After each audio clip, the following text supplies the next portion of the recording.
When we first decided to start TRC, it was with the purpose of saving this building. And it was also for the purpose of the whole church or faith community looking at the State Street corridor and who people deemed as who lived on the State Street corridor. So we actually started to meet around in 1991, even though we didn't open the building until 2000. Well, this building was the real history of African Americans. I mean, most people, when I started to think about how to find money for it, anybody who was 50 and above learned to swim at this Y. Because of segregation, it was the only place they could learn to swim. So whether they were on the west side or on the far south side, they learned to swim at this Y. I think it was a project that was destined to happen in order to save both the building and to start to rebuild the African American community that had been left out. And when we opened this building, I had to understand that just because I was an African American, my journey had not been the same as the people that I was servicing. And so you'd have to understand, in order to understand where those people were, you have to get inside of their heads. No journey is wrong, it's just different, right?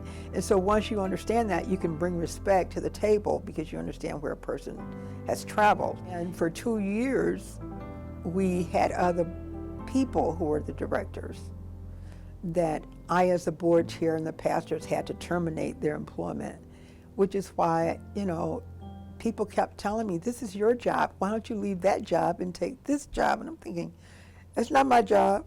I want to continue to be the board chair.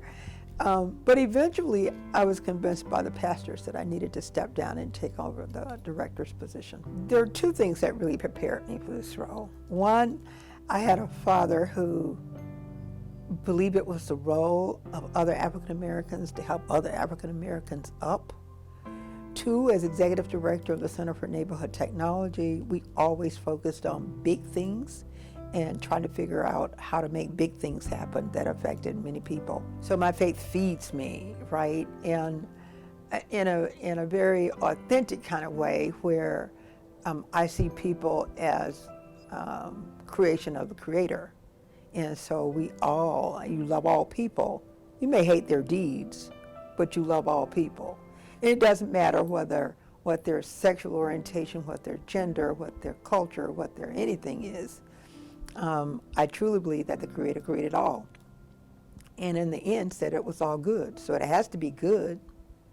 I think I'm most proud when people leave TRC on a journey to success in terms of knowing where they're going economically, have a roadmap, if you will, of what must be done in order for them to achieve that. So we've had people leave here and finish up high school, gotten their high school diploma here, gone to four-year colleges, and also gotten their master's degree, and have been able to give back to the community as a result of being here. So that's always a positive thing to see. I think the one issue that doesn't get addressed is how everything is connected. It's not a one issue. That's what people generally focus on, one issue. Even when I was in a coalition of people in a church, they were one issue minded. They focused on one thing, and that was what their passion was. And I keep thinking, no, if you stand in the space of faith, everything is all connected. It's like the man was saying, love connects everything. So if you have love as a center, then you won't be doing things that people do to other people. You just wouldn't, because you see those other people as yourself, as an extension of yourself. Whether it's the prison system or the criminal justice system, or whether it's affordable housing, or whether it's healthcare, they're all connected. The school systems, when you look at it all, it's the same thing.